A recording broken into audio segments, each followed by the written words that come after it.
On the 4th of February 2026, Meghan Markle landed at Dubai International Airport to a schedule that read like a whirlwind of high-stakes sessions with strategists from luxury brands, quiet one-on-ones with influential regional media players, and a private dinner set with Gulf investors ahead of a rollout in March. But shortly after landing, border officials stepped in, walking her to an interview room, and sans major drama and formal charges, she was denied entry. Instead, Meghan reportedly contacted the British monarchy for diplomatic assistance, referencing her marriage to Prince Harry and her status as mother to 2 royal children. What would have inspired such a sudden, public turn of events? Why would Dubai, a hub of discretion, image management, and access to the global elite, close its doors to one of the world's most scrutinized individuals? She had walked in, expecting VIP treatment. She left rejected, muted, and alone. Why would one of the richest realms in the world suddenly slam shut on Meghan Markle? And what explosive truths might lie beneath that decision? Meghan Markle shall not be diplomatically sponsored by the British royal family. She holds no official status in which to represent the crown, nor is she permitted to use our name to personally or commercially endorse. Attribution: Prince William, the 5th of February, 2026, Buckingham Palace. That one line, precise, restrained, and devastating in its finality, set off shockwaves across global headlines for the first time in modern royal history, when a senior royal figure publicly and formally cut ties with Meghan Markle after her spat with the United Arab Emirates. This wasn't a leak, an off, the record briefing, or a carefully hedged language. The message came straight from Buckingham Palace's Global Affairs Office, issued by Prince William himself, without any wiggle room for misinterpretation. Meghan Markle's present movements, associations, and ventures are not in alignment or supported in any fashion by the royal household. As the statement went on to point out emphatically, British diplomatic authority emanates only from His Majesty's government and official consular channels, not through marriage, titles, or media attention. So what incited such a sharp rebuke? Just days before, Meghan Markle, the former Duchess of Sussex, formerly indispensable to the monarchy and increasingly today at odds with the public narrative, had discreetly been turned away at Dubai International Airport. She had arrived, sources say, for what was described as a private branding initiative. According to senior UAE officials and diplomatic sources, Meghan resorted to using old royal connections in order to bypass regular consular procedures, rather than contacting the U.S. consulate. Despite holding American citizenship, she allegedly had tapped into the royal channels seeking diplomatic clearance via her marriage to Prince Harry, and as mother to Prince Archie and Princess Lilibet, 2 titles whose official weight has long been debated and now carry little to no formal authority in royal circles. The tactic backfired in dramatic fashion. Meghan touched down in Dubai on the 4th of February, flying in on a commercial jet in private class. A source close to her team says she expected a quiet arrival, smooth processing, and a clean entry aligned with an already tight March promo schedule. It felt like something that was really staged. Her group was told to say nothing, and preparations were underway for a sneak peek of sorts for a rumored Lilibet luxe lifestyle brand. But that welcome never arrived. Instead, immigration in the UAE pulled her aside with no fanfare and ran her through a series of standard questions before ushering her into a private room for standard checks. Her passport was briefly kept before being returned. No detention, hostility, or raised voices. Just, apparently, a clear decision, entry denied. Within an hour, Meghan was informed to get on the next flight out. No official explanation followed. According to Article 11 of the UAE's Federal Entry and Residence Law, the border authorities retain absolute discretion in refusing entry without justification or appeal. Meghan left the terminal without a word, no photos, no press, no statement. But it was not the denial itself that was the real kicker. It was what happened next. According to people with knowledge of the incident, Meghan contacted British diplomatic intermediaries for royal intervention, not American officials. A UAE senior contact in foreign affairs disclosed that she had said her marriage to Prince Harry gave her diplomatic leeway. Her children's royal titles, established under Queen Elizabeth's decrees, were further grounds. She was reportedly pushed to get back to California in a hurry, with Archie and Lilibet's spring semester enrollments cited, an issue which, in the past, has crossed with jurisdictional tensions involving California child protection authorities. Those tensions, sources say, had even reached palace briefings in 2025. The request was passed to Buckingham Palace for confirmation. What followed was just final. The question of Meghan Markle's travel is totally with the proper consular channels. We can't interfere, Prince William told UAE counterparties forthrightly. It isn't just some routine bureaucratic dismissal. It was a serious diplomatic break, by saying Meghan and Prince Harry no longer act on behalf of the crown. William is making clear in words what everybody knows, have known, and been telling each other in hushed tones in this part of the royal and diplomatic worlds. A frank acknowledgement that had never been expressed this bluntly before. Meghan Markle is now seen as a private citizen living in exile, cut off not only from the royal inner circle but formally prohibited from using her previous connection for public or business purposes. Princess Anne drove it home a few hours later during a news conference.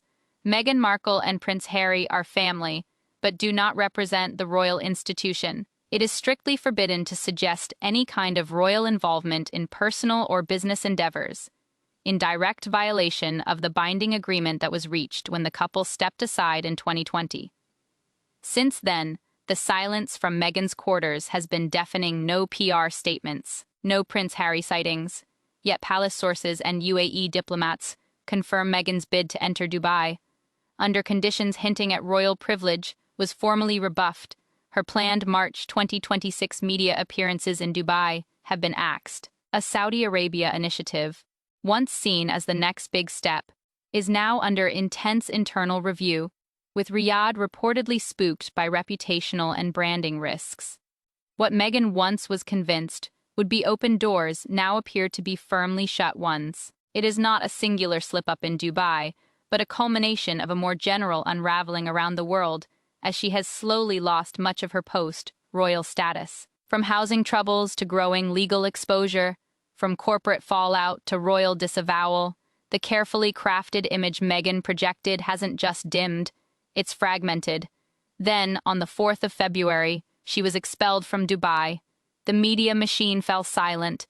That silence has a backstory. This was no accidental diplomatic fumble. It was a slow-burning reckoning.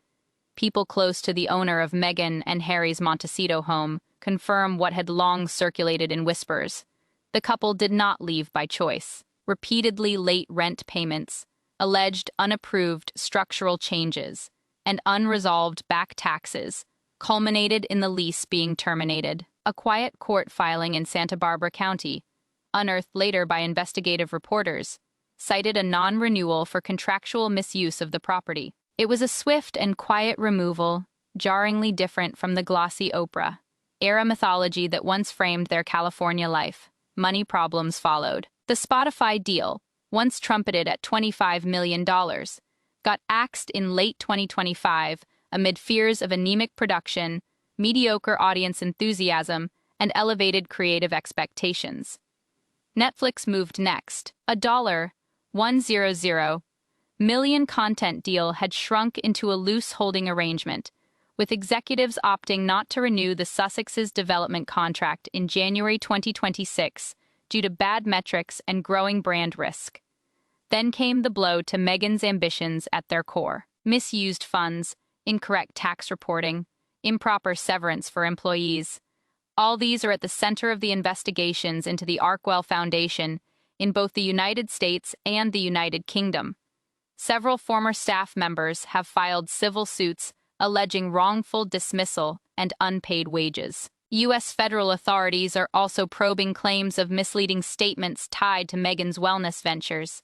Meanwhile, behind the scenes, a high-stakes inheritance dispute with Tyler Perry, formerly her most influential post-royal ally, has been playing out. According to sources, Perry claims he was coerced into transferring funds under false assurances. The cumulative effect has been devastating, a brand in freefall. By late 2025, Meghan quietly shifted focus toward the Middle East, casting herself as a potential cultural and diplomatic bridge for modern Arab women, a move that perplexed geopolitics experts and unsettled royal insiders. Sources say she began early talks with media executives in Dubai, Qatar, and Saudi Arabia, presenting herself as an international ambassador for female empowerment. The plan was for a luxury wellness brand, paired with a reality documentary series tracking her journey from royal exile to independent power broker. Internally, the project was dubbed Lilibet Rising. That vision now is dead.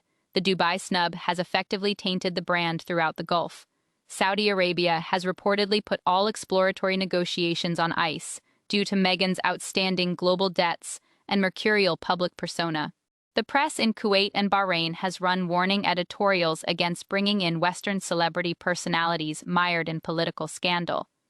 What was once touted as Meghan's golden launch has turned ice cold. In the run up to the Dubai debacle, her PR machine has attempted every possible spin cycle: victimhood, transformation, international feminism, and motherhood.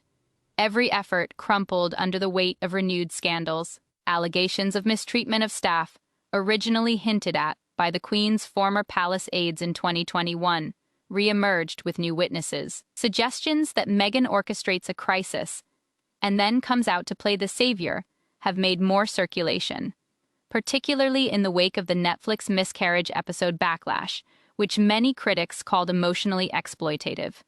What once was a closely guarded narrative is no longer hers to shape. The silent outrage surrounding secret donor birth theories, attached to unconfirmed rumors about Archie and Lilibet, continues to churn within the ranks, even if only in hushed tones. Meanwhile, Meghan's murky stance on whether her endeavors are charity, business, or something hybrid. International regulators increasingly brand her businesses as risk hybrid operations. As one Middle Eastern diplomat explained it rather succinctly, she's too visible to ignore and too unpredictable to pin down. Meghan Markle's low-profile departure from Dubai came as a shock to audiences around the world. But within the circles of Middle Eastern diplomacy, this wasn't surprising news. Her denial at the border was neither impulsive nor emotional, but a well-calculated outcome based on Emirati law, reputation, management strategy, and high-level diplomatic intelligence, most of which leads not to Washington, but to Windsor. Dubai's position was straightforward. Meghan Markle signaled reputational risk, and the state would not stake its global image on a dicey figure. Under federal law number 6 of 1973, immigration and residency, later updated, immigration officials have absolute discretion to admit or not admit, with no appeal and no justification required. This discretion is commonly exercised, but Meghan's case stood out for the sheer weight of perceived risk tied to her profile. Several advisors to the UAE government, all speaking on a non-attributable basis, reported that the issue wasn't criminality, but rather an endemic volatility. Meghan was perceived as an embarrassment, waiting to happen controversial figure, weighed down by unresolved lawsuits and public disagreements that ran directly counter to the assiduously fostered UAE soft power image. Dubai immigration officers reportedly relied on a 4-point risk check. Meghan supposedly met all of them. First, there was the continuing legal scrutiny over the Arkwell Foundation in both the US and the UK, including questions about the accuracy of its charitable reporting and allegedly misrepresenting donations. Contested financial dealings with Tyler Perry and other high-profile donors added to the unease. Under international norms of tax cooperation, such red flags can justify denial of entry, even without criminal charges. Second, a heady cocktail of public image volatility, a globally branded disruptor. Meghan has repeatedly faced claims that she orchestrated dramatic moments, leaned on timelines, and harnessed victim-centered storytelling for strategic gain, everything from miscarriage disclosures to televised royal allegation. Reports from Emirati circles mention viral X threads that tally over 50 alleged incidences of sympathy-driven narrative manipulation. "This isn't about whether her story is true," said a Gulf media advisor.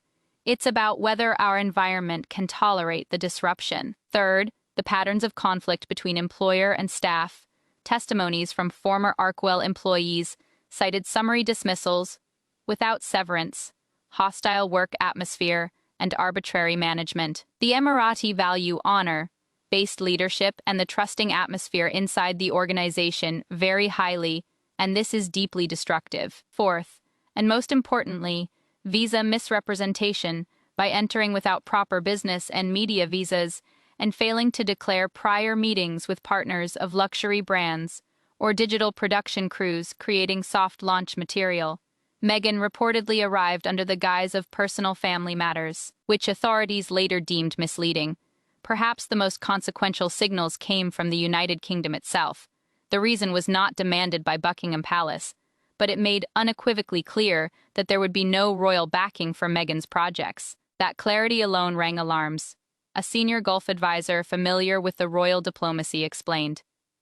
If her former family won't support her, the advisor observed, why should we? Documents reveal that palace officials communicated with the UAE Ministry of Foreign Affairs as early as the 2nd of February, emphasizing that Meghan must not be treated as either a diplomatic or a royal figure, be her surname or marital status what it will. The memo, allegedly signed off by Prince William, who has assumed a quasi-ministerial role of managing international crown relations in the periods when his father, King Charles, was out for health reasons, said that the royal household formally distances itself from the private acts and intentions of the Duchess of Sussex. Her activities are not in line with crown objectives.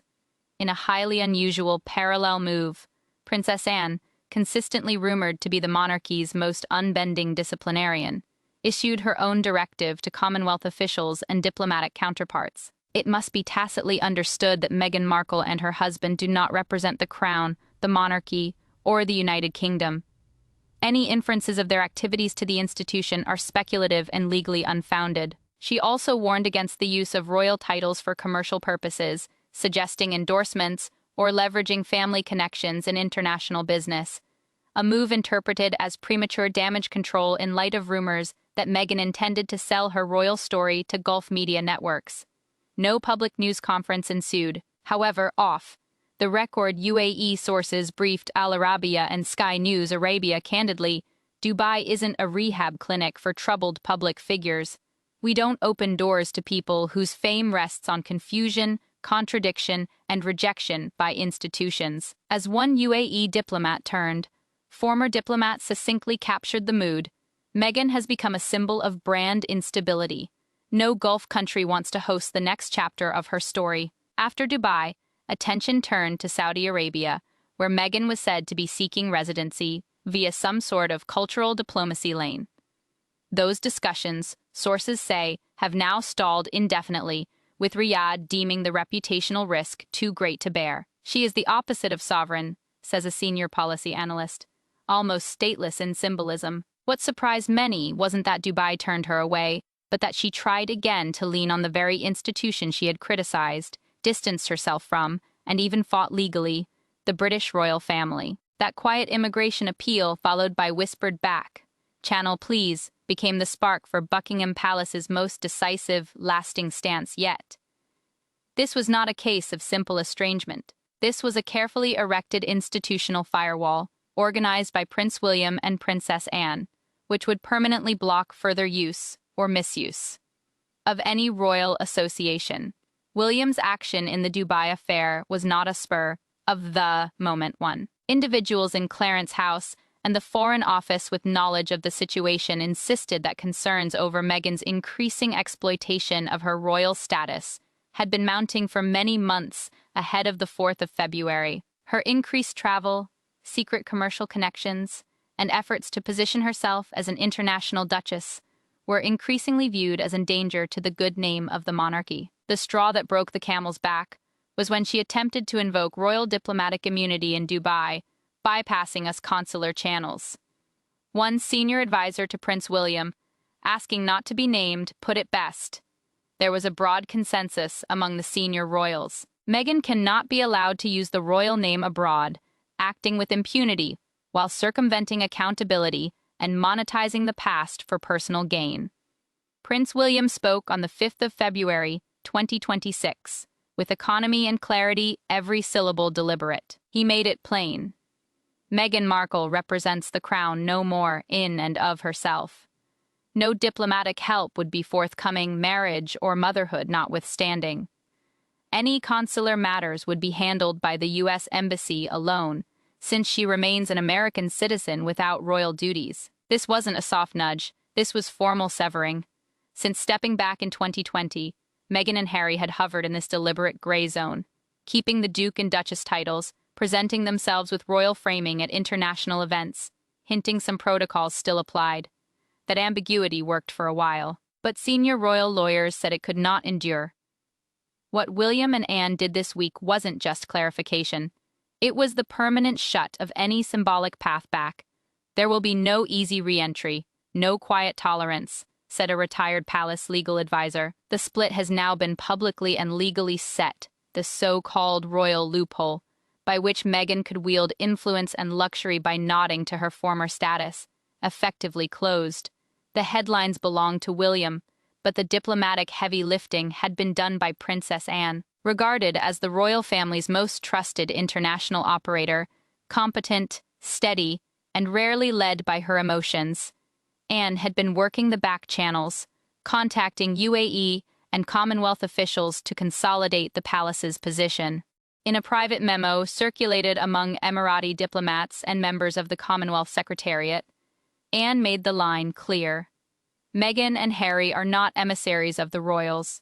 All commercial usage of royal titles is unauthorized and counterproductive. No media project, partnership, or collaboration concerning Meghan Markle should imply or involve royal endorsement. The message was clear, above all, to governments in the Middle East, Southeast Asia, and Africa.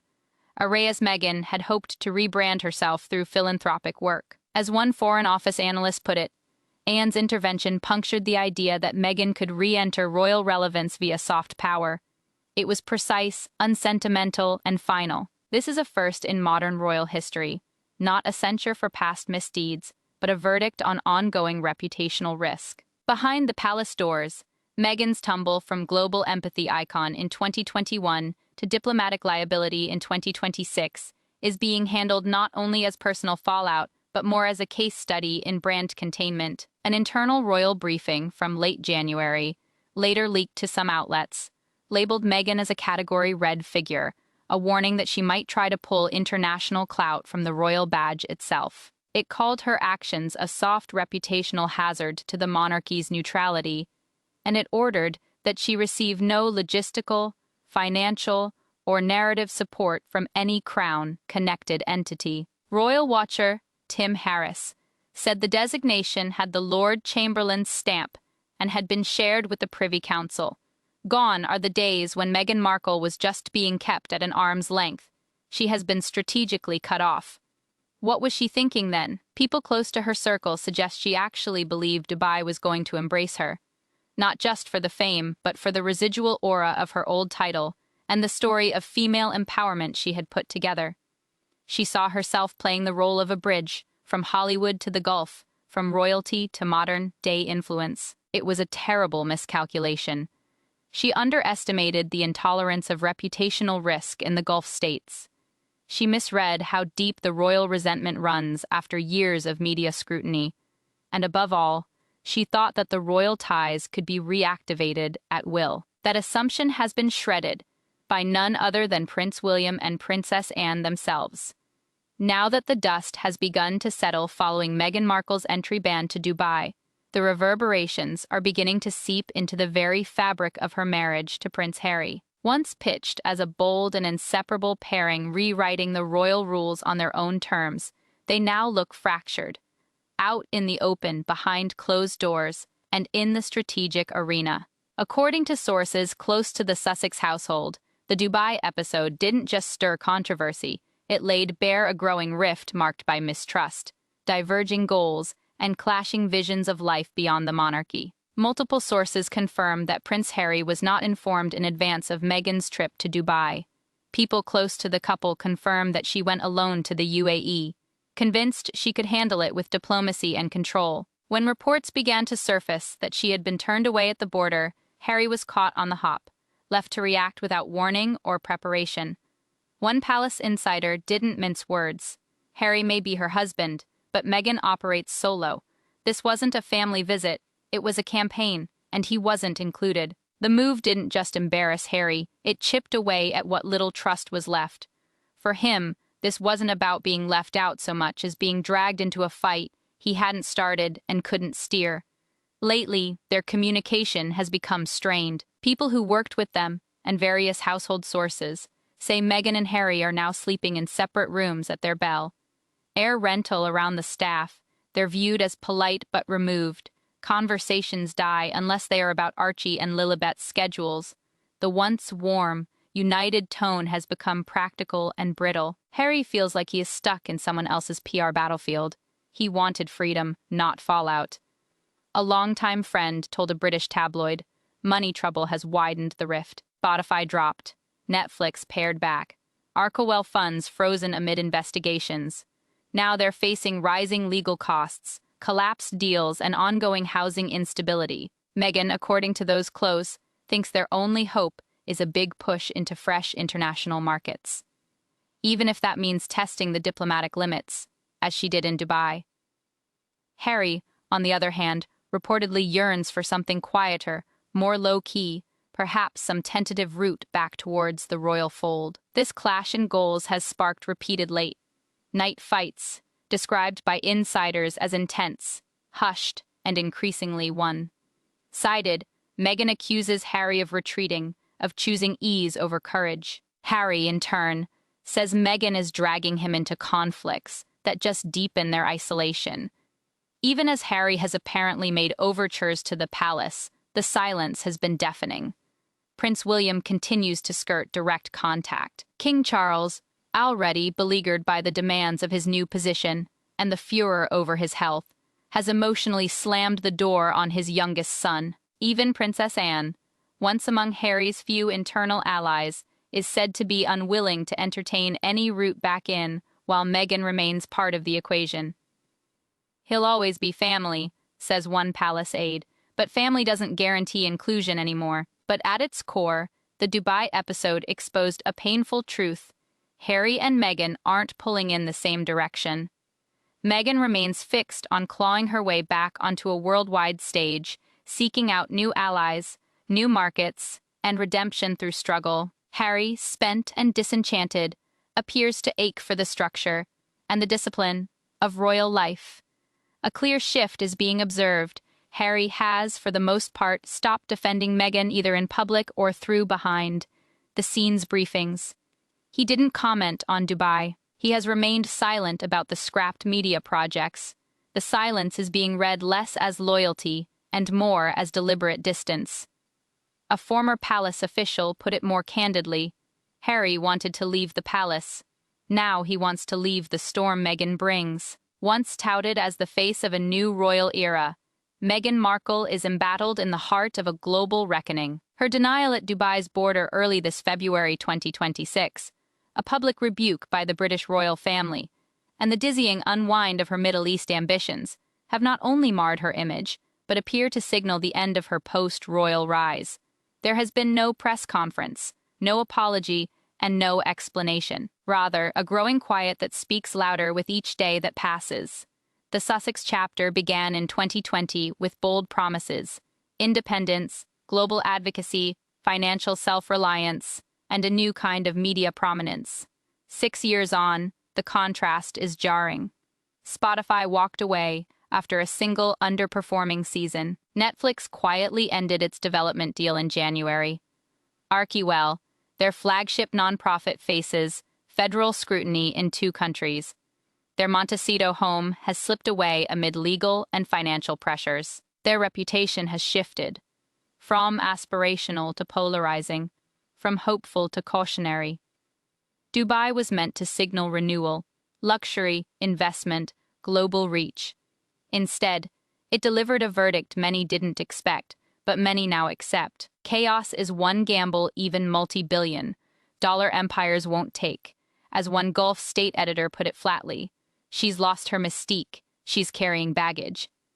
Dubai's call was not a spur of the moment decision. It was the ultimate focus of years of unresolved scandal coagulating into reputational stagnation. According to reports, Meghan had recently been flagged as a Tier 1 controversy risk during internal risk assessments by international firms, pointing to long-standing staff welfare allegations at Kensington Palace, repeated charges of narrative manipulation, and a victim-centric media approach, blurred lines separating charitable work from undisclosed commercial interests, ongoing inheritance disputes involving names such as Tyler Perry and previous donors, and, persistent though unproven, questions over documentation and legal handling of the births of her children that remain noisily debated by legal minds on both sides of the Atlantic. She is not accused of a crime, but she has less reason to feel confident, for she is watched. In the tight world of diplomacy and luxury branding, one incorrect bite of scrutiny can do serious damage. And for Meghan Markle, that bite has slammed doors all around the globe. After the UAE move, insiders say her outreach team scrambled to find fresh footholds across the Gulf, quietly testing the waters in Qatar and Bahrain. No takers, Saudi Arabia, once seen as the last viable ally, allegedly froze all lines of communication. Even North African media outfits that had flirted with a Meghan-led female empowerment project have stepped back. Across Europe, the buzz cooled fast. Scandinavian backers pulled out of a skincare collaboration earlier this month, privately warning that the risk was simply too high. In the United States, several mid-level publicists and lawyers have quietly ended their partnerships. From coast to coast, a single verdict has settled in. Meghan Markle is too explosive to touch. At the core of that unraveling is an unvarnished truth. Meghan miscalculated how far symbolic royalty can ride. She underestimated that marrying a prince, even an estranged one, even without duties, would be kept a steady passport to relevance, that the royal identity was permanent currency, malleable, revivable, endlessly lendable. That illusion was legally, publicly, and unequivocally torn to shreds as of February 2026. With Prince William's statement and Princess Anne's behind the scenes guidance, the royal family has drawn an unforgiving institutional line.